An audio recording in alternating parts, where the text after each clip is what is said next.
आसुरी स्वभाव वाला जान। हे जनक, यह दुखों से छूट अखंड आनंद प्राप्त करने वाला ज्ञान योग न तो बिल्कुल न खाने वाले के द्वारा और न अधिक खाने वाले के द्वारा, न अधिक सोने वाले के द्वारा, न बिल्कुल नहीं सोने वाले के द्वारा, न अधिक कर्म करने वाले के द्वारा और न बिल्कुल कर्म न करने वाले आलसी के द्वारा सिद्ध होगा। हे आत्मन, विवेक के द्वारा अपना जीवन निर्वाह करो, न अधिक सोने से, न अधिक कर्म करने से, न अधिक जागने से। ये दुख से छूटने वाला साधन ज्ञान योग प्राप्त नहीं होता। ये ज्ञान योग तो उन्हें प्राप्त होता है जो उचित आहार करते हैं, उचित निद्रा करते हैं और उचित कर्म करते हैं। उन लोगों को सद्गुरु की शरणागति पर आत्मज्ञान प्राप्त होता है। जो अनुचित आहार में लगे हैं, अनुचित कर्म में लगे हैं, अनुचित निद्रा में लगे हैं, उनसे ये दुख का छूटना संभव नहीं है। ऐसे लोग कह देते हैं हमें भी, आप प्रवचन करिए, आप ये क्यों कहते हैं कि शराब मत पियो, मांस मछली मत खाओ, अंडा मत खाओ, हेयर डाई मत करो, ऐसा क्यों कहते हैं? आपको प्रवचन करना है, आप करते चलो, जो ग्रहण करना है कर लेगा, पर आपको ये नियम नहीं रखना चाहिए कि जो ये नियम में आएगा उसको ज्ञान में आने देंगे। इस तरह से उपदेश करने वाले हमको मिल जाते हैं कि वर्षा हो रही है, जहाँ गड्ढा होगा वहाँ रुक जाएगा, जहाँ गड्ढा नहीं वहाँ चला जाएगा। अगर ऐसा होता तो ये भगवान गीता में क्यों लिख रहे हैं कि उचित आहार करो, उचित निद्रा करो, उचित कर्म करो? फिर भगवान कृष्ण को ये बोलना था कि ये निकाल दो गीता से जो लिखा, युक्त आहारस्य विहारस्य युक्त चेष्टस्य कर्मसु युक्त स्वप्नो बोधो योगो भवति दुखा। 6 अध्याय के 16 श्लोक में यही कहा। तो कहने का अर्थ है कि यह योग किनको मिलेगा? जिनका जीवन सात्विक होगा, सदाचारी होगा, सत्कर्मी होगा। बल्कि दुष्कर्मी को, दुराचारी को तो उपदेश देने के लिए भी उपनिषदों में मना किया कि अगर गुरु ऐसे अनाधिकारी को उपदेश कर देगा, जुआड़ी है, शराबी है, वेश्यागामी है, चोर है, तो गुरु चेला दोनों नरक जाएंगे। इसलिए पात्र देखकर, अधिकारी देखकर, परीक्षा लेकर ही ये ज्ञान देना है। इसीलिए हे जनक, दुखों का नाश करने वाला तथा जीवन मुक्ति दिलाने वाला यह ज्ञान योग तो यथा योग्य उचित सात्विक प्रसाद ग्रहण करने योग्य आहार और विहार करने वाले को, कर्म में यथा योग्य चेष्टा करने वाले को तथा यथा योग्य सोने और जागने वाले को ही सिद्ध होता है। स्वरूप में स्थिति होने के पूर्व सब निष्काम कर्म एवं उपासना करना आवश्यक है। स्वरूप में स्थिति होने के पूर्व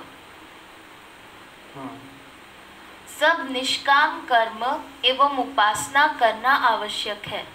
हे जनक, प्रत्येक जीव 3 कर्मों से बंधा हुआ है, 3 दोषों में घिरा हुआ है।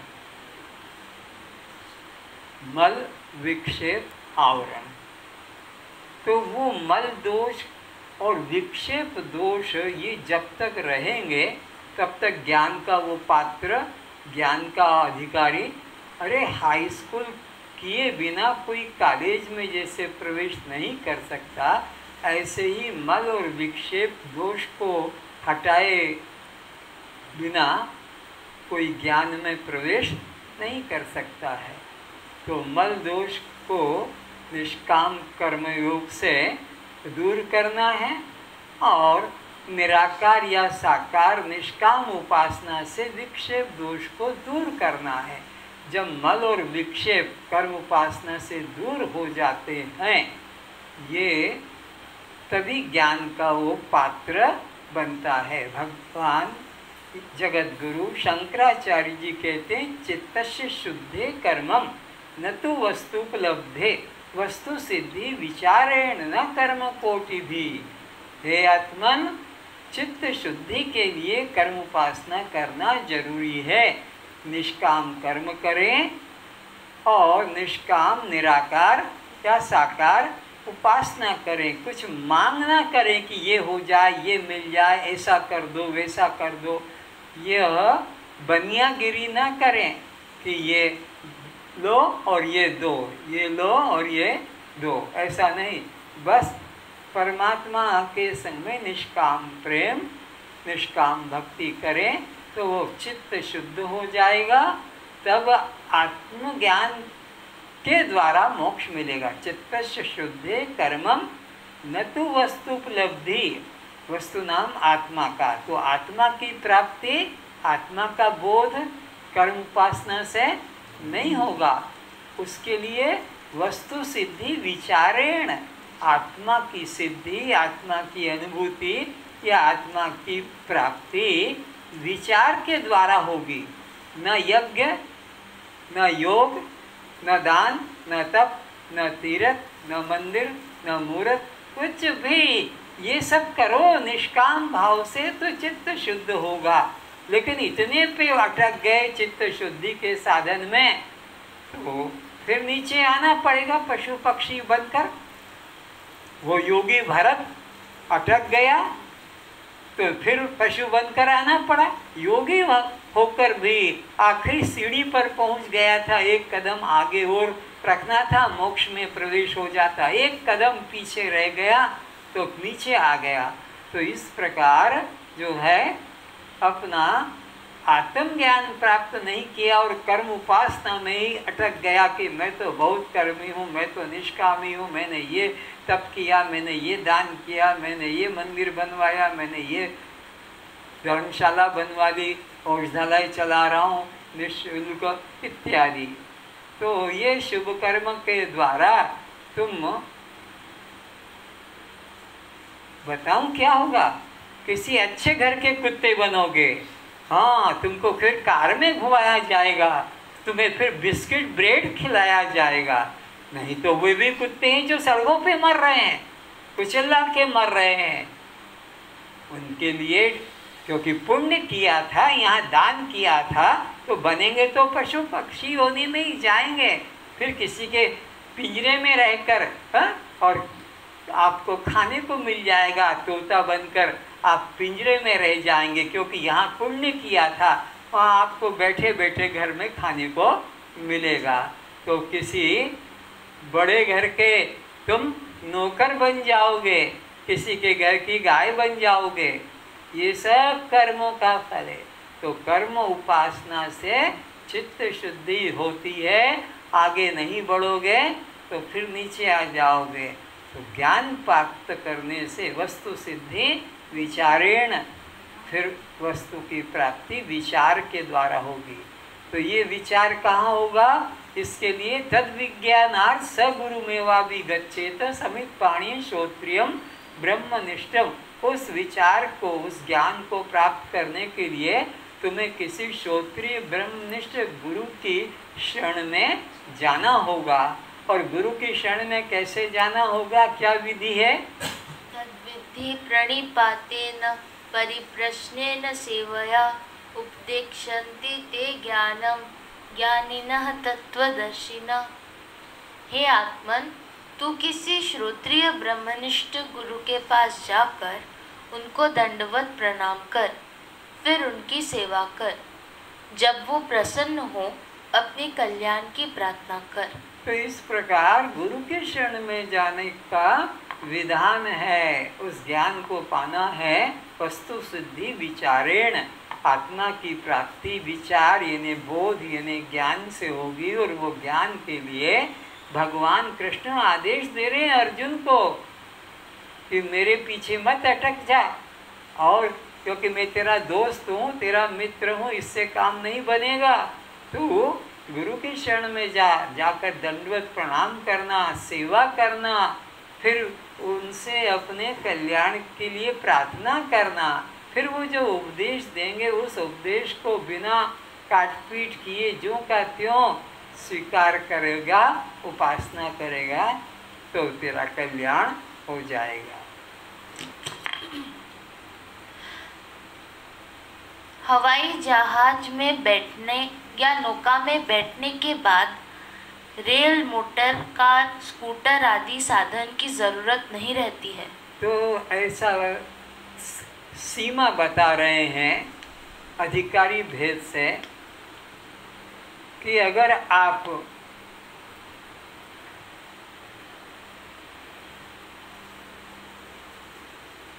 ट्रेन से यात्रा कर रहे हैं तो आप अपने घोड़ा गाड़ी को या ऑटो रिक्शा को फिर यहीं छोड़ देते हैं। हवाई जहाज से यात्रा करते हैं तो आप एयरपोर्ट के वहाँ जाकर अपनी कार को छोड़ देते हैं, ये आगे नहीं जाएगी। तो इसी तरह मल दोष कट गया तो कर्म की आपने डिग्री प्राप्त कर ली, विक्षेप दोष कट गया तो उपासना की डिग्री प्राप्त कर ली। यानी और अब आपको कर्म उपासना में समय नहीं देना है, अब तो आपको सीधा ज्ञान में यात्रा करना है। और ज्ञान का मार्ग कैसा? विहंगम मार्ग। इस झाड़ से पक्षी उठा और सीधा इस झाड़ पर आकर बैठता है। बीच में कोई लाल झंडी, कोई रेड क्रॉस रखते ना रोड पे, क्या चौराहे पर लाल बत्ती, वहाँ कोई झंझट नहीं, सीधा। तो ज्ञान मोक्ष प्रद धर्मते विरति जोगते ज्ञाना ज्ञान मोक्ष प्रद। डायरेक्ट ये सीढ़ियाँ बताई, पहले कर्म करो, फिर धर्म करो, फिर भक्ति करके ज्ञान को पाओ। और ज्ञान में आ गए तो ज्ञान मोक्ष प्रद, सीधा डायरेक्ट पहुंचा देता है। ज्ञानादेव तु केवल्यम कृते ज्ञानान्न मुक्ति। तो इस प्रकार ज्ञान में आ जाने के बाद फिर कर्म उपासना करने की आवश्यकता नहीं रहती है। कस्यापि तात धनस्य लोक चेष्टा अवलोकनात् जीवितेच्छा बुभुक्षु च बुभुत्सो पशमं गताः।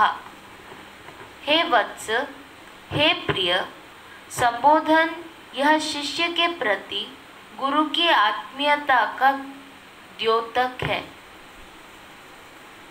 अष्टावक्र जी जनक को समझा रहे हैं कि हे बेटा, इस संसार की अनित्यता को चर्म चक्षु द्वारा अथवा विवेक चक्षु के द्वारा जो जानकर इस संसार के सत्य व सुख बुद्धि त्याग कर देता है, तथा जो अष्टावक्र जी राजा जनक को कहते हैं कि संसार को जिन्होंने असत्य जान लिया है, दुख रूप जान लिया है, फिर वो उसमें आसक्त नहीं होते हैं। तू इस संसार से सुख बुद्धि का त्याग करके आत्मा ही आनंद रूप है, ऐसा निश्चय करके रह। फिर पढ़ो। इस संसार की अनित्यता को चर्म चक्षु द्वारा। ये कैसा है संसार? अनित्य है। आत्मा कैसी है? नित्य है। तो ये कैसे पता लगेगा? इन आँखों से नहीं पता लगेगा, चर्म चक्षु से यही संसार सत्य लगता है। परमात्मा का नाम भी नहीं होता है। अज्ञानी को संसार सत्य लगता है, परमात्मा सत्य नहीं लगता। ज्ञान हो जाने पर परमात्मा सत्य लगता है, संसार तो असत्य लगता है, मिथ्या लगता है। तो चर्म चक्षु से यह जो संसार सत्य लगता है, ज्ञान चक्षु से फिर यह संसार दुख रूप प्रतीत होता है। अथवा विवेक चक्षु द्वारा जो जानकर इस संसार से सत्य व सुख बुद्धि त्याग कर देता है। ये किस त्याग होगा? संसार से सत्य का, सुख बुद्धि का त्याग विवेक की आंख से। विवेक की आंख से, ज्ञान चक्षु से ये संसार जगत सब सपना, उमा कहूँ मैं अनुभव अपना, सत हरि भजन जगत सब। यह 1000 बार कह दो अज्ञानी को, कुछ भी उसको समझ में नहीं आएगा। पर जब विवेक हो जाएगा तब वह जगत को, शरीर को, संपत्ति को दुख रूप नाशवान समझेगा। क्योंकि भगवान ने कहा है अनित्यम असुखम लोकम इमम भजस्व माम। अरे मेरा इन्हें आत्मा का चिंतन कर और ये संसार में से सुख बुद्धि का मैं मेरे का भाव मिटा। ये सब दुख का कारण है, पुनर्जन्म का कारण है, बंधन का कारण है। तथा जो इस संसार व इसके भोगों से वैराग्य को प्राप्त हो जाता है, वह जीव निश्चित ही धन्यवाद का पात्र है। फिर से, जो इस संसार व इसके भोगों से वैराग्य को प्राप्त हो जाता है। किन से वैराग्य को प्राप्त हो जाता है? संसार के भोगों से, धन संपत्ति परिवार से वैराग्य को प्राप्त हो जाता है, वह जीव निश्चित ही धन्यवाद का पात्र है। वही जीवन अपना सफल बना रहा है। उसका जन्म भी धन्य, उसके पिता माता भी धन्य होते हैं। कौन धन्य होते हैं? जिन्होंने संसार के भोगों से, संपत्ति से अपना मन से सुख भाव त्याग दिया, वैराग्य हो गया है। बहुत बहुत जन्मों के बाद संसार के भोगों से एवं अनित्य पदार्थों से संग्रह वृत्ति का मोह छोड़ देह एवं देह संबंधी जनों से वैराग्य को प्राप्त हुआ कोई भाग्यशाली परमात्मा को प्राप्त करने की इच्छा करता है। कितने जन्मों के बाद भोगों से, संसार के पदार्थों से वैराग्य होता है और परमात्मा के तरफ उसका झुकाव, लगाव, अनुराग होता है। बहुत बहुत जन्मों के बाद। हे प्रियात्मन, इस अनित्य क्षण भंगुर सुख रहित संसार से वैराग्य लेकर। ये संसार कैसा है? क्षण भंगुर है। क्षण भंगुर को ऐसे समझो, बरसात का अभी सीजन भी है, ऊपर से पानी गिरा, उसका परपोटा बना और फट गया, पूरा गिरा, फूला और फूट गया। तो क्षण भंगुर, जैसे पानी का बुलबुला निकलता है और फट जाता है,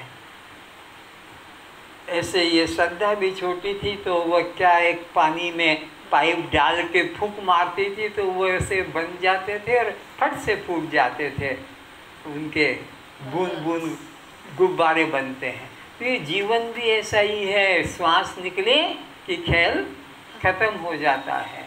तो इस जीवन को क्षणभंगुर, दुख रूप और नाश रूप जानता है। इस अनित्य क्षण भंगुर सुख रहित संसार से वैराग्य लेकर परमात्मा को प्राप्त करने की चेष्टा कर। तो किसको पाने की चेष्टा कर?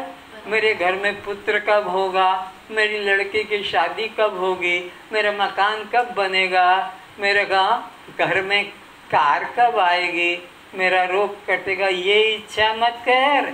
ये तो सब नरक ले जाने के साधन है, बंधन के दुख के साधन है। किस बात की इच्छा कर? परमात्मा को पाने की। क्यों इच्छा कर? क्योंकि वही आनंद रूप है, वही सुख रूप है, वही नित्य है और वह ही तुम्हारा असली स्वरूप है। तो उसकी इच्छा कर, लेकिन उसकी इच्छा नहीं करता है, संसार के अनित्य पदार्थों में ही सुख बुद्धि की इच्छा करता है। उसकी तो बात ही भूल गया। संसार के अंदर कोई चीज मिल जाती है तो हम उसकी महिमा गाते हैं, और जिसने देव दुर्लभ मानव जीवन दिया उसके बारे में भूल ही जाते हैं। कहते हैं लड़की की शादी होती है तो वो अंगूठी पहना देते हैं, रिंग सेरेमनी। वो अपनी सखियों को, सहेलियों को ऐसे ऐसे ऐसे ऐसे इशारे से, ताकि वो पूछे ये कौन, कहाँ से आई, कितने की आई, तो ये उन्होंने दी है, उन्होंने दी है, उन्होंने दी है, उसकी महिमा गाती है।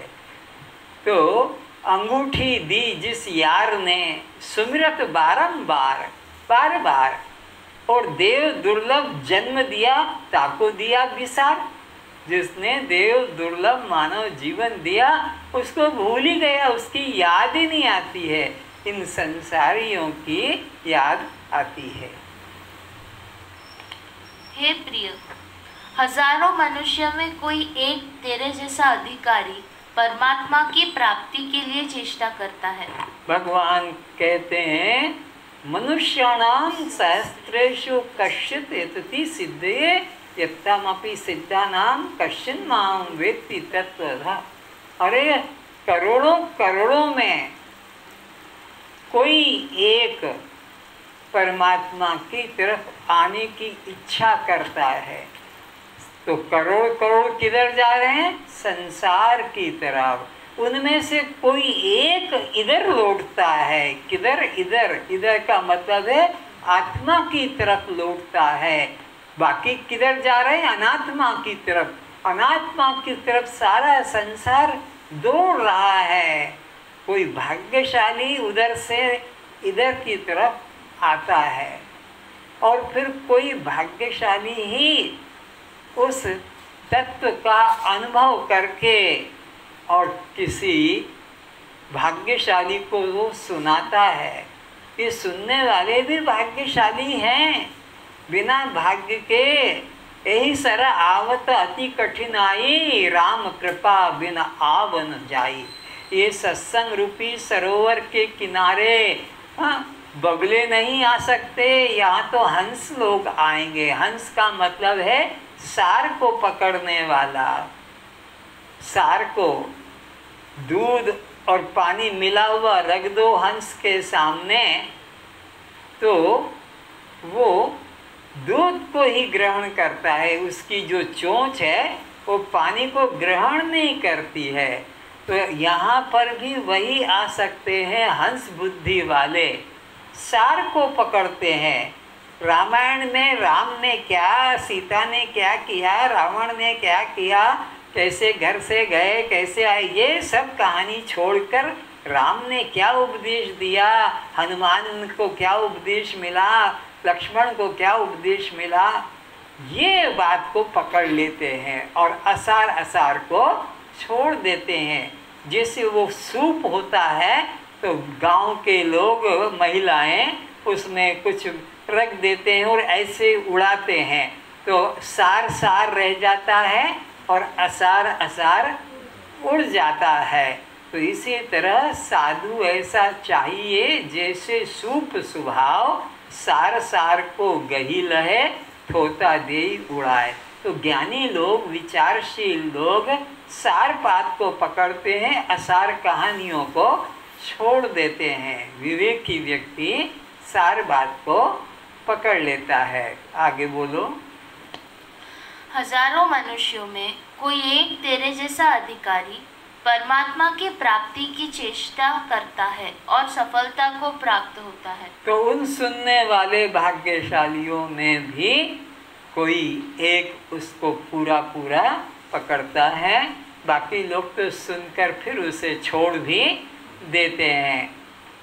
जितनी देर सामने बैठते हैं उतनी तो गर्दन हिलती है, और जहाँ सामने से उठ के गए तो वो गर्दन फिर मंदिर में मूर्ति के आगे झुक जाती है। हाँ, तो इस तरह से उन लोगों का कल्याण नहीं हो सकेगा। जो आत्मा का चिंतन न करके अनात्मा की तरफ दौड़ रहे हैं, उनको सुख शांति कभी नहीं मिलेगी। भगवान श्री राम कहते हैं कि मैं तो सबके हृदय में बैठा हूँ प्राणों का स्वामी बनकर। जगत आत्म प्राणपति रामा तासु विमुख। मंदिर तीर्थ व्रत उपवास त्याग तपस्या तासु विमुख किमिलहि विश्रामा। इनको कैसे विश्राम मिलेगा? तो रास्ता क्या है? बोला ऐसे हो जाओ, जगत से इधर हो जाओ, आत्मा की तरफ लौट आओ, तो सन्मुख हो जीव जब मोही जन्म कोटि अगनाश हूँ, तभी कोटि जन्मों का भी पाप होगा समाप्त कर दूंगा। कब? जब आत्मा के सम्मुख होंगे। लेकिन लोग आत्मा से विमुख होकर मंदिरों में, तीर्थों में, यज्ञ आदि में, साधन में भटक रहे हैं। इनको शांति कभी नहीं मिलेगी। भटकने से शांति नहीं मिलती है, स्थिर होकर बैठने से शांति मिलती है। 6 साल तक गौतम महाप्रभु भटकते रहे, शांति नहीं मिली, और जब वो बैठ गए एक वृक्ष के नीचे अपना ध्यान में, और वहीं उनको ज्ञान हो गया। तो दौड़ने से शांति नहीं, बैठने से शांति है। तो बैठना तो आत्मज्ञान में ही होता है, बाकी तो सब साधन में दौड़ना ही है। बाकी तो इस सुख रहित दुख रूप अनित्य संसार को ही सत्य एवं सुख रूप जान रात्रि दिवस अनित्य भोग पदार्थों को ही प्राप्त करने में लगे रहते हैं। तो सब लोग, अधिकांश यानी 99.9 तक कह दो, संसार के अनित्य भोग पदार्थों को ही संग्रह करने में, प्राप्त करने में लगे रहते हैं। कोई करोड़ों में एक इस सत्य की तरफ आकर और इसको प्राप्त करता है। जैसे कुत्ता मांस रहित सूखी हड्डी को चबाता है और अपने ही तालू रक्त को पीकर हार्ट से सुख मिल रहा है। ये संसार का सुख का कितना सुंदर एग्जाम्पल दिया है। ये संसार का सुख कैसा है, ध्यान से सुनना। जैसे कुत्ता वह सूखे हड्डी को, मांस तो मिला नहीं तो कोई हड्डी का टुकड़ा मिला और उसको अपना वो चूसता है, चाटता है। तो चाटते चाटते, चूसते चूसते उसका कोमल मुख के अंदर का जो चमड़ा, जबाड़ा कहो चमड़ा कहो, वो फट जाता है रगड़ लग के। तो उसमें से जो रक्त निकलता है उसको वो पीता रहता है और चबाता रहता है, घाव हो जाता है। तो उसको लगता है कि कितना ताज़ा रक्त मुझे मिल रहा है, कितना स्वाद आ रहा है वो हड्डी के। अच्छा, और कोई उधर से दूसरा बाघ आ जाए, बाघ जो जिंदा ताज़ा मांस खाने वाला, वो आता है तो उसको देखकर कुत्ता भागता है दूर कि ये मेरा रस, ये मेरा सुख को छीन ना ले। इसलिए कुत्ता बाघ को, शेर को, चीते को देखकर भागता है। जबकि वो कुत्ते को हड्डी से सुख नहीं मिल रहा है, अपना ही सुख वो उसके माध्यम से निकाल रहा है, हड्डी के माध्यम से अपना ही रक्त का पान करता है। तो इसी प्रकार संसार के अंदर न पुरुष स्त्री को सुख दे रहा है, न स्त्री पुरुषों को सुख दे रही है। एक दूसरे को निमित्त बनाकर अपना ही सुख प्राप्त करते हैं। अपने स्नायुओं में उत्तेजना पैदा करके उसी के द्वारा अपने अंदर शीत शांति का अनुभव करते हैं। और कोई संत आ जाए, साधु महात्मा वैरागी त्यागी, तो उसको देखकर ये गृहस्थी लोग डरते हैं, उसको दूर करते रहते हैं। क्या सोच के? हमारा सुख ये छीन न ले।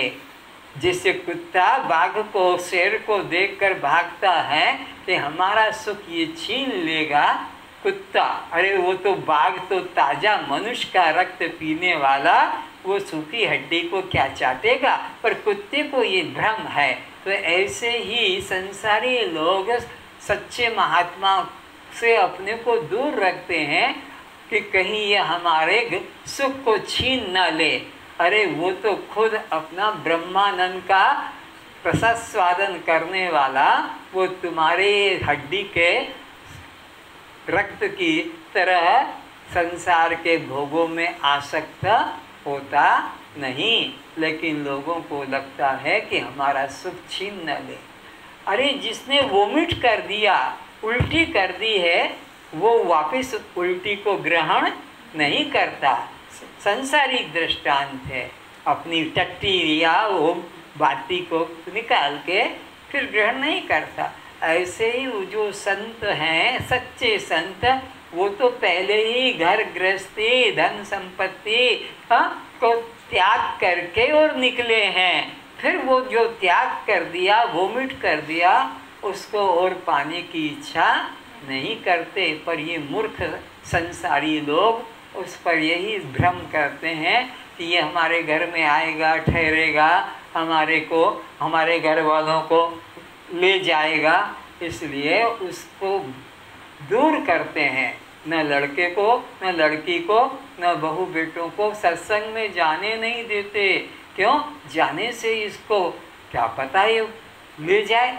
और ऐसा समाज में हो भी रहा है, तो उनका डरना भी स्वाभाविक है, क्योंकि ऐसे ही लोग भी आ जाते हैं साधु वेश में, जो गृहस्थियों के घर से और कुछ ले जाते हैं।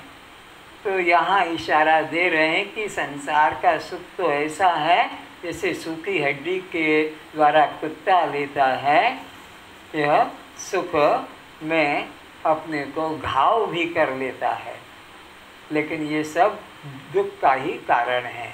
तो संसार का सुख ऐसा ही भ्रांति का है। न स्त्री पुरुष को सुख देती है, न पुरुष स्त्री को सुख देता है। अपना ही घर्षण से अपनी स्नायुओं के अंदर वह रस स्राव होता है, और जिससे वो सुख का अनुभव क्षण के लिए, क्षणिक समय के लिए करते हैं। लेकिन हाड़ के चबाने से, मुख में घाव हो जाने से दुख को पाता है। कौन? वो कुत्ता। ऐसे ही संसारी लोग भी अपने शरीर की स्नायुओं में यह उत्तेजना पैदा करके और फिर अपनी ही शक्ति का नाश कर लेते हैं। ठीक इसी तरह भ्रम से स्वान को हाड़ से मिलने वाले सुख की तरह अज्ञानी लोग स्त्री पुरुष पुत्र धन आदि सुख रहित पदार्थों व संबंधों में सुख की भ्रांति कर दुख भोग रहे हैं। इस अविद्या के कारण ही यह जीव दुख में सुख बुद्धि, मलिन देह में पवित्र बुद्धि, अनित्य में नित्य बुद्धि करते रहते हैं। तो यह अज्ञानता के कारण, अविद्या के कारण जीव दुख को प्राप्त होता है। अविद्या क्या है, अज्ञान क्या है कि दुख रूप में सुख बुद्धि, अनित्य में नित्य बुद्धि और अशुचि में शुचि पवित्र बुद्धि उल्टा ज्ञान करता है और दुख को प्राप्त करता है। आज बस इतना ही। सर्वे भवन्तु सुखिनः, सर्वे सन्तु निरामयाः, सर्वे भद्राणि पश्यन्तु मा कश्चित् दुःखभाग् भवेत्। सब सुखी रहें, सब निरोग रहें, सभी रूपों में हम अपने को पहचाने, सभी आकारों में, सभी देहों में, सभी योनियों में, सभी पदार्थों में एक चैतन्य के अतिरिक्त एक कण को भी अन्य न जाने। इसलिए हमारे द्वारा मन वचन कर्म से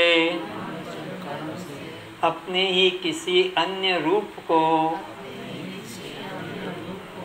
कष्ट न पहुँचाएं, अपमानित न करें, दुखी न करें, घृणा न करें। सभी रूपों में अपने को देखें, मन वचन कर्म से उन्हें सुखी करने का, सुख पहुँचाने का प्रयत्न करते रहें, किंतु दुखी कभी न करें। सबको शांति हो, सबका कल्याण हो। ओम शांति शांति शांति।